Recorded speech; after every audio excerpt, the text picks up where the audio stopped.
Je vais faire mon exposé sur Manhattan, Kaboul. Ah oui, c'est vrai. Je vais faire mon exposé sur Manhattan, Kaboul. Cette chanson française fait partie du domaine de l'art du son et de l'art du langage. Elle est composée par Jean-Pierre Bucolo et écrite par Renaud Séchant en 2002. Peu après les événements qui ont bouleversé le début du XXIe siècle, qui sont les attentats du 11 septembre et la guerre en Afghanistan, la seconde guerre en Afghanistan. Les attentats du 11 septembre 2000... Ah non, non, non. La chanson est interprétée par Axel Red et Renaud. Axel Red est née en 1968. C'est une chanteuse belge. Elle a vendu plus de 100 millions d'albums dans le monde. Elle est très engagée dans la défense des droits des femmes et des enfants dans les pays en voie de développement et en guerre.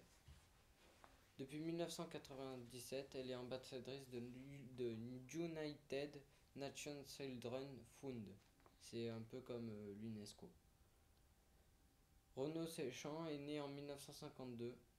Il est auteur, compositeur, interprète français. Il utilise ses chansons pour critiquer la société, rendre hommage ou faire sourire à usage intensif.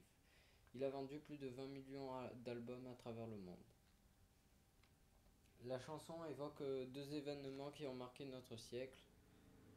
Comme je vous l'ai dit, c'est les attentats de New York et la guerre en Afghanistan. Alors, l'attentat de New York.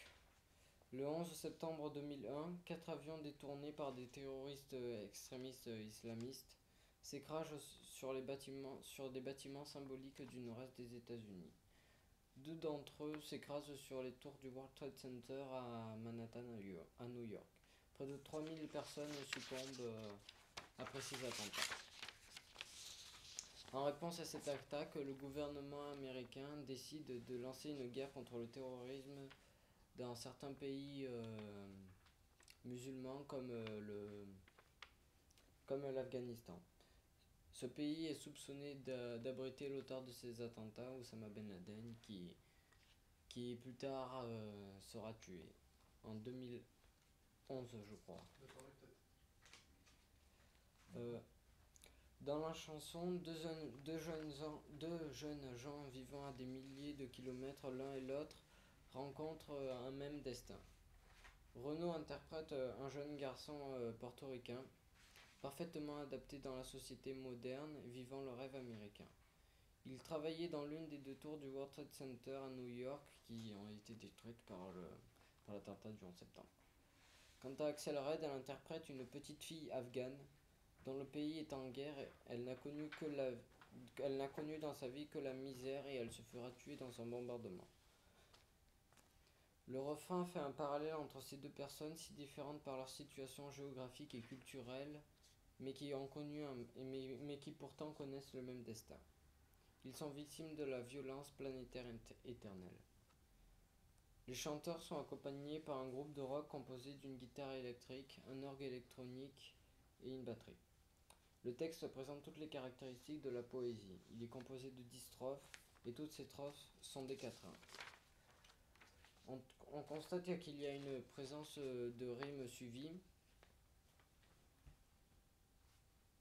C'est pas. Ah oui. Oui, par exemple. Oui, mais bon, c'est pas le bon. Jury, toujours oui. Voilà. Par contre, ça, c'est pas le bon. Il faudrait que ça soit des quatrains. Bon, ben normalement, ça va être.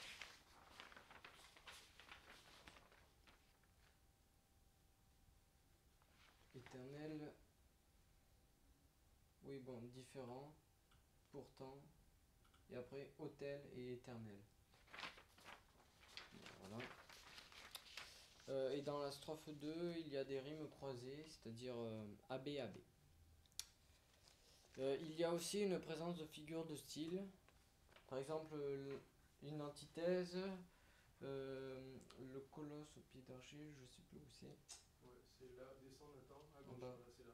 Ah oui, le colosse au pied d'argile, c'est une antithèse parce que un colosse c'est fort et l'argile c'est fragile. Il y a des métaphores, par exemple la chair à canon. Il y a des personnifications. Les guerres, les drapeaux, les patries font de nous de la chair à canon.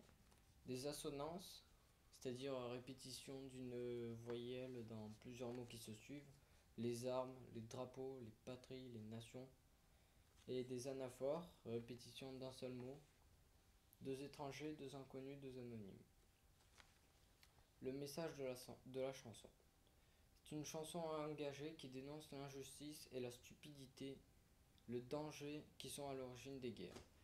C'est les dieux, les religions, les drapeaux, les patries et les nations. On peut la rapprocher avec la chanson de John Lennon, Imagine, écrite en 1971. Les deux militent pour la paix qui serait possible dans le monde si les religions et les nations n'existaient plus. Lennon voulait faire ressortir l'idée que nous sommes tous pareils, nous faisons tous partie d'un même pays et d'un même peuple. À l'heure actuelle, les idées racistes, extrémistes et nationalistes sont de plus en plus présentes dans le monde. Des attentats terroristes se produisent presque dans tous les pays, les islamistes radicaux gagnent du terrain, les organisations fascistes se manifestent avec de plus en plus d'audace et les guerres massacrent les gens innocents.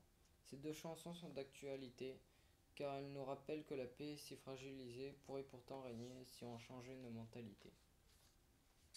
Merci Théo, tu as fait 6 minutes et 20 secondes sur